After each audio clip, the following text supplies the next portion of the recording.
deri në moshën 1 vjeçare, sheqeri dhe kripa nuk konsumohen. Nga dëshira për ta kënaqur një fëmijë, ne mund të shkaktojmë probleme që janë edhe të vështira për të zgjidhur. Sa më shumë ta afrojmë fëmijën me ushqimin, aq më shumë edukojmë atë për të zgjedhur të duhur për trupin e vet. Vajzat më ndodh që bëjnë dieta fshehur as i prindërve.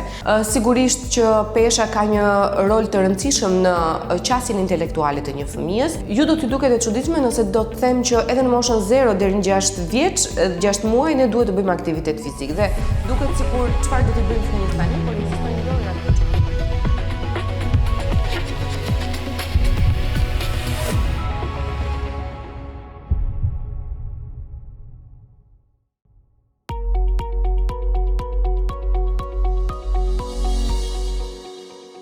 Obeziteti tashmë nuk konsiderohet një çrregullim dhe as nuk konsiderohet thjesht një sasi e tepruar e dhjamit, por konsiderohet si një ndër epidemitë më të mëdha të njerëzimit, sepse është pikërisht kështu, është një sëmundje e cila bashkëshoqëron problematika të tjera. Për fat të keq, edhe tek fëmijët është shumë e zhvilluar, edhe është duke u bërë problematike sepse për hir të obezitetit janë duke u shfaqur sëmundje të cilat nuk janë karakteristikë e moshës fëminore, si kundërshti hipertensioni arterial, diabeti, kolesteroli i lartë, trigliceridet e kështu me radhë. Ndaj që vërtet ndoshta vërtet është abuzuar me mënyrën se si është trajtuar, por nuk është abuzuar kur thuhen terma të tilla si këto që unë përmenda sot, sepse vërtet kjo masë e tepruar e indit dhjamor është duke shkaktuar probleme shumë të rëndësishme tek fëmijët.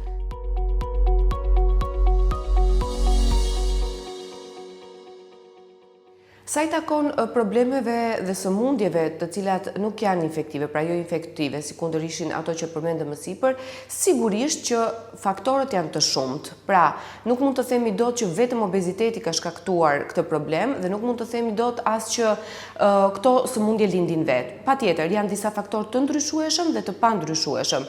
Tek të ndryshueshmit, patjetër që fusim peshën, aktivitetin fizik, anën sociale e kështu me radhë, por sikundër mund të kemi dhe faktorët e tjerë trashëgues të cilët janë thelbësor për të instaluar një sëmundje. Ama ajo çfarë mund të themi me gërma të mëdha është fakti se nëse këto gene janë të fjetura, ne duhet patjetër t'i lëm ashtu. Pra nëpërmjet një aktiviteti fizik të mirë, nëpërmjet një ushqyerje të shëndetshme, nëpërmjet këtyre menaxhimit të stresit të tjera me radhë. Në momentin kur ne këto faktorë që unë përmenda nuk i trajtojmë ashtu siç duhet, pra në momentin që ne nuk kryejmë aktivitet fizik apo ushqehemi keq, patjetër që këto genet do të nxiten për tu ndezur, le ta themi kështu, dhe ky fëmijë me shumë gjasa mund t'i pësojë këto probleme, që nuk është në një numër shumë të madh të fëmijëve, por jemi duke thënë që sapo vjen edhe numri po rritet. Cilët janë faktorët që mund të çojnë në shtim të peshës tek fëmijët sot?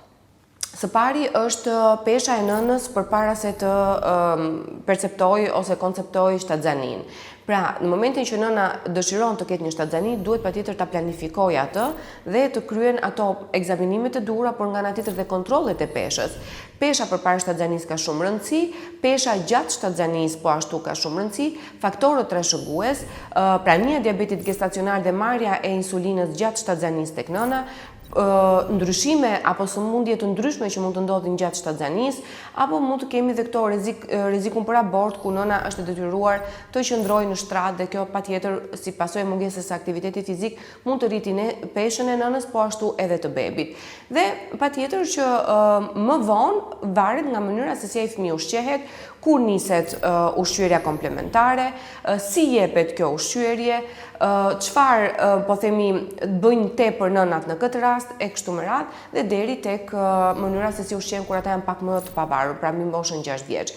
Por dua të them me këtë që nuk ka një kohë fikse kur ne mund parandalojmë obezitetin kur fëmia ka lindur. Mirë është ta planifikojmë ato përpara se fëmia të lindë. Në momentin që ndodh dhe nëna nuk i ka marrë këto informacione, sigurisht edhe sot është dita e dur. Pra çdo ditë është dita e dur për të marrë masa kundër një peshe të tepruar.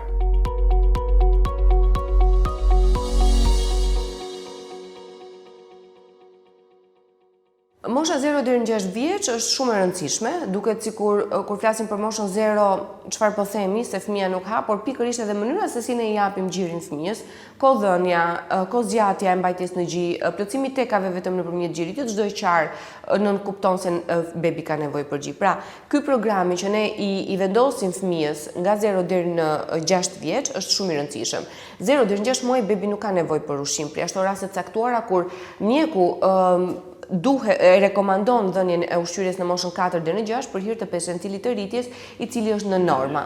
Sigurisht në raste të caktuara kur mjeku pediatër shef që zhvillimi i fëmijës nuk është brenda normave dhe percentili i rritjes është poshtë vlerave, atëherë ai mund ta rekomandojë një ushqyerje në moshën 4 deri në 6 muaj. Por vetë nënat me këshillat e të afërmve nuk duhet ta bëjnë këtë gjë, sepse kjo ndikon vërtet në peshën e një fëmie dhe në sjelljen ushqimore. Nuk është problemi vetëm tek pesha, por dhe te sjellja që ky fëmijë ka ndaj ushqimit. Dhe pastaj patjetër deri në moshën 6 vjeç është mirë që fëmia ti edukohet ushqyerja, jo vetëm duhet të hash këto ushqime që ti jesh i dobët, sepse është një ndër fjalitë që kthehet në një lloj stigme, e cila këta fëmijë i dëmton edhe nga ana psikologjike, por të edukohen duke i shpjeguar ku rriten bimët, si rriten frutat, perimet dhe të tjera ushqime që kemi në pjatë, si ta kombinojmë një pjatë me ngjyra, të krijojmë lojra për shembull, hajde vendosim ylberi në pjatë duke marrë gjithë ushqimet dhe frutat, perimet e njëstinë e caktuar, krijojmë ngjyrat e ylberit, duke krijuar figura, animacione, duke i shpjeguar deri diku vlerat ushqimore të fëmijëve, duke i aktivizuar edhe në për evente që zakonisht kryen. Unë të paktën nuk e kam kursuar kur eventet për fëmijë për sa i takon edukimit në ushqyerje. Ky është më thelbësor se sa ti themi fëmijës hakto se të bëjnë mirë, të bëjnë të fortë e të tjera me radhë. Nëse një fëmijë nuk edukohet për ushqyerjen, nuk ka se si ta di se çfarë duhet të hajë edhe pas moshës 6, 12 e kështu me radhë. Nëse ne ja kemi arritur mban ta edukojmë këtë fëmijë, të bëj të kuptojë se sa e rëndësishme është që trurit e trupit komunikojnë me njëra tjetrën, atëherë kam idenë e qartë dhe të sigurt që vërtet nuk kemi për të pasur probleme të mëdha, po themi, sepse jo gjithë njerëzit janë gati ta bëjnë këtë ndryshimin, por nuk kemi për të pasur probleme të mëdha, të paktën me problemet shëndetësore që unë përmenda pak më sipër.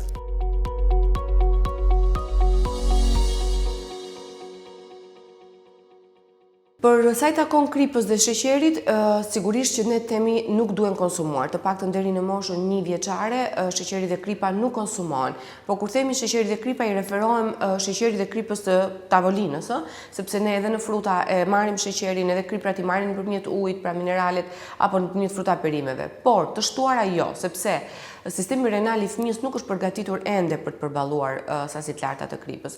Sa i takon sheqerit, një ndër gabimet ose le të themi një ndër problemet përse krijohet varësia ndaj sheqerit është prezantimi i fëmijëve që në ushqyerjen e parë me produkte të ëmbla. Normalisht ne jemi të projektuar genetikisht që ta konsumojmë sheqerin, se në fundit e kemi dhe karburant. Por ama në momentin që ne fëmijës ja prezantojmë shumë shpesh, shumë herët, në një frekuencë shumë të lartë javore, atëherë ky fëmijë me shumë gjasa do ta preferojë sheqerin, do të ketë probleme të nivelit të insulinës, do të ketë probleme edhe të shijeve, të dallimit të shijeve. Kështu që duhet patur kujdes, sepse nga dëshira për ta kënaqur një fëmijë ne mund të shkaktojmë probleme që janë edhe të vështira për të zgjidhur.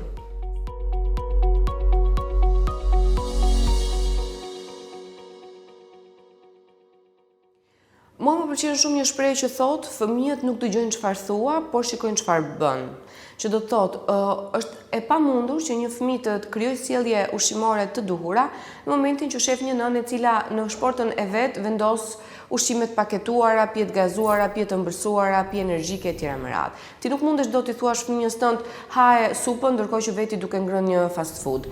Kështu që patjetër që sjelljet ushqimore apo sjellja në tërësi ose qasja që familja ka ndaj ushqimit dhe kujdesit për vetes ndikon patjetër. Dhe një ndër faktorët që vërtet çojnë në dëme të tilla është pikërisht familja. Prindrit, por kryesisht edhe gjyshurit, të cilët për t'i përkëdhelur, për t'i afruar edhe më shumë, për t'i kënaqur, përpiqen të japin ato ushqime të cilat janë të ndaluara. Në mënyrë të padiskutueshme, fëmia edhe do t'i provojë, sepse nuk po themi tani hajde t'i fusim në një kuti kristali gjithë kalamajt edhe mos ta han asnjë gjë. Por duhet patjetër që të jenë në ditë të veçanta, kur është ndoshta një ditëlindje, një festë, dhe aty ai duhet të kuptojë që okay, sot është dita, por jo patjetër duhet ta abuzoj, sepse dhe t'ja ndalosh përsëri nuk është një ide e mirë. Por, sikundër thash, dhe kur më vinë pacientët me fëmijët e vegjël, i them, nuk duhet të ndryshoj fëmia, duhet të ndryshosh ti çfarë shtron në tavolinë, sepse ka shumë prindër që pretendojnë të ndryshoj fëmia kur vetë nuk e bëjnë këtë gjë. Merre fëmijën gjatë procesit të bërjes pazar, merre fëmijën çoje në një fermë të kuptojë se si rriten ushqimet, merre fëmijën afër kuzhinës që të kuptojë se si gatuhet një ushqim. Sigurisht një fëmijë i vogël nuk mund të presi dot me thik, por mund t'i laj perimet, mund t'i pastroj gjethet, dhe kështu ai lidhet edhe më shumë me ushqimin. Lëre të gatojë diçka të vogël edhe pse s'do jetë e shijshme, por është bërë nga duart e tij dhe ai do ta kuptojë se sa e rëndësishme është që ti të gjesh produktin, ta pastrosh, ta gatuash, ta vendosësh në pjatë dhe gjithë të kënaqen me të. Sa më shumë ta afrojmë fëmijën me ushqimin, aq më shumë e edukojmë atë për të zgjedhur të durën për trupin e vet. A ka një moshë kritike kur fillon të rrezikohet mbi pesha? Moshat kritike është kryesisht adoleshenca. Sigurisht nëse i referohemi faktit duhet të kujdeset nëna që është shtatzani etj, këto i thamë dhe nuk është mirë të përsërisim, por moshë kritike është pikërisht adoleshenca, sepse kemi edhe atë ndryshimin e madh hormonal i cili bën ndryshime dhe të masës diamore. Duhet patur kujdes sepse si tek femrat dhe tek meshkujt në moshën e adoleshencës mund të na ndodhi aromatizimi i disa hormoneve duke na ndryshuar tiparet seksuale. Për shembull tek meshkujt ndodh që rriten gjinjt, mungon pjesa e qimeve, ndoshta organi seksual nuk zhvillohet, kjo sepse testosteroni aromatizohet. Dhe është një proces ku nëna duhet patur kujdes me peshën, sepse në përbërjen kimike nëna s'kan çfarë bëjnë, po me peshën duhet të kujdesen, duhet ta shohin se si është rritja e këtij fëmije, duhet patjetër të marrin rekomandimet, këshillat e mjekut pediatër, sepse deri në atë moshë 14 vjeç fëmia është te pediatri, por patjetër dhe të dietologu dhe patjetër gjithashtu mjeku dhe dietologu duhet të jenë shumë afër për ta menaxhuar situatën me një fëmijë. Pra adoleshenca mbetet, po themi, pika kritike. Si ndikon ushqyerja jo vetëm në shëndetin fizik të fëmijës, por edhe në atë mendor intelektual? Sigurisht që pesha ka një rol të rëndësishëm në qasjen intelektuale të një fëmijës, sikundër edhe atë sociale. Shumë fëmijë ndihen të bullizuar, të larguar, të mënjanuar, nuk e gjejnë veten në një shoqëri sepse u duket sikur janë gjithmonë targeti i sa i shëndosh është ai. Dhe në fakt ndodh kështu, ne e kemi vënë re. Sa i takon anës inteligjencës, patjetër që fëmijët mbi peshë mund të kenë një inteligjencë më të ulët, por kjo nuk do të thotë që është me të vërtetë kështu. Pra, jo të gjithë fëmijët të cilët janë mbi peshë kanë probleme me inteligjencën në mënyrë absolute, por një ndër faktorët që ndikon dhe tek inteligjenca patjetër që është edhe pesha e tepruar. A duhet kontrolluar pesha e fëmijës nga pediatri në mënyrë të rregullt? Pesha e fëmijës është e padiskutueshme që duhet kontrollohet nga pediatri në mënyrë të rregullt. Kështu mbahet një ditar i një fëmije, pra mbahet pesha e tij, ecuria e tij, në çfarë percentili jemi, si është rritja dhe zhvillimi, se nuk është vetëm çështja tek pesha, si janë disa prej elementeve kyç të gjakut apo të hormoneve, dhe patjetër është mirë që të gjitha këto të vendosen në një blok të caktuar nga ana e nënës dhe t'i referohen edhe dietologut së bashku me ditarin. Ditari është shumë i rëndësishëm, pra çfarë ha fëmia gjatë një dite, ku ndihet më mirë, ku ndihet më keq, çfarë mungoj sot, çfarë të shtojmë nesër. Është shumë e rëndësishme mbajtja e ditarit si fillim dhe pastaj gjithçka bëhet një rutinë vet.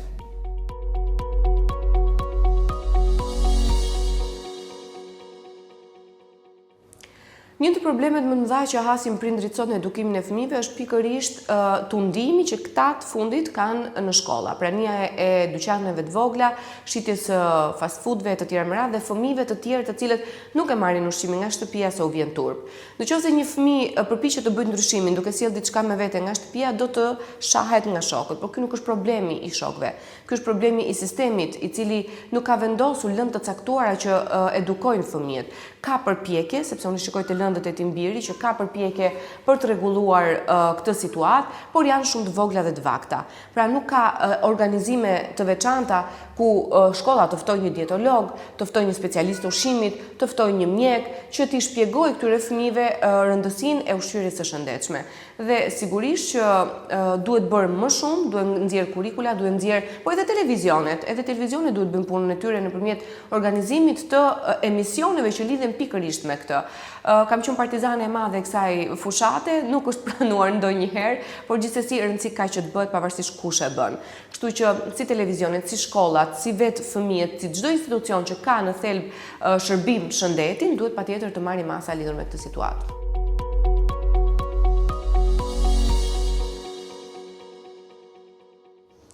Më vjen në mend një shprehje që thoshin gjyshet tona më përpara, do bëhet i gjatë se ka bark. Pra, ne vazhdojmë ecim ende me këtë konceptin që po të ketë fëmia bark ose po të jetë mbi peshë do bëhet i gjatë. Dhe sigurisht që këto janë teori dhe mite që trashëgohen brez pas brezi. Prindi duhet të shqetësohet që në momentin e parë kur bebi është foshnjë dhe është mbi peshën e caktuar.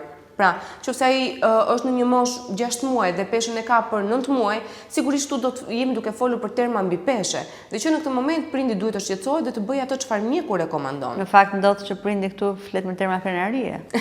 Po, në fakt ndodh që sa mirë ushqejmë, shiko si është, përdorin ato termat si gic, si viç, domethënë ca terma që këtu ti fillon në një farë forme, pavarësisht është dashamirësi, e stigmatizon atë fëmijën. Pra, fëmia vërtet mund të jetë 6 muaj dhe ndoshta nuk i dëgjon dhe nuk i kupton fjalë, por kupton atë mënyrën se si ne i flasim gjërat. Kështu që duhet patur kujdes dhe në mënyrën se si shprehemi, por edhe në mënyrën se si krenohemi me mbi peshën e tij, sepse nesër pas nesër nuk do të jetë kaq krenari për ne dhe do të jetë edhe problem për fëmijën, është një lloj vuajtje. Të gjithë fëmijët që janë mbi peshë e vuajnë këtë lloj situate. Kështu që shqetësimi i parë duhet të jetë pikërisht në momentin kur pediatri thotë kujdes se pesha e tij është mbi moshën që i takon.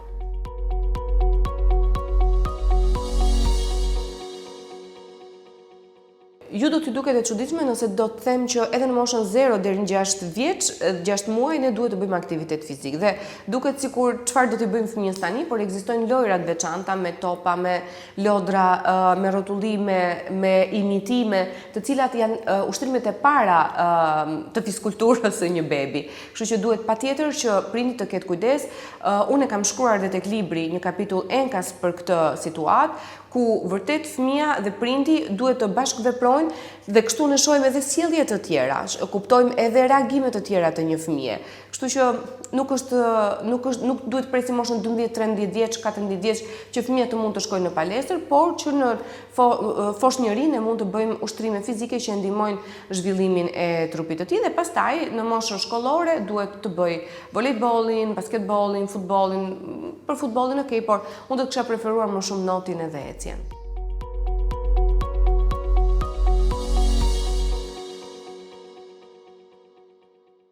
Ka momente që vërtet edhe unë nuk i kuptoj, por vendosem edhe në rrobat e tyre, se jo çdo prind apo çdo familje ka mundësinë të jetë informuar, i kuptuar, i pranuar për gjërat që do të thotë. Unë shoh shpesh nëna që thon kam ardhur fshehur azi se do më flasin po ta marrin vesh, se nuk duan që fëmia të futet në dietë, se është dhe problemi që fjala dietë është shtrembëruar në mënyrë ekstreme dhe sigurisht që një prind nuk e ka shumë qejf që fëmia i vet i vogël të mbaj dietë. Por sikundër ka dhe raste që nëna nga neglizhenca, pavarësisht gjithë gjërave që nuk e kanë as frikën e tjera që unë përmenda më sipër, nga neglizhenca mendojnë hëse do rritet, hëse do zgjatet, hëse do futet në sport, ndodh që fëmia pëson atë kolesterolin e lartë, diabetin, atëre kujtohen se që nga në vonë. Dhe pikërisht në atë moment u flas, sepse kryesisht janë nëna që kanë informacion, janë intelektuale, nuk janë nëna të cilat mundësit i kanë të kufizuar edhe aty po, me ato mund të flasë edhe ashpër ndonjëherë, por përgjithsisht përpiqem që ti mirë kuptojnë varësisht rrethanave ku janë.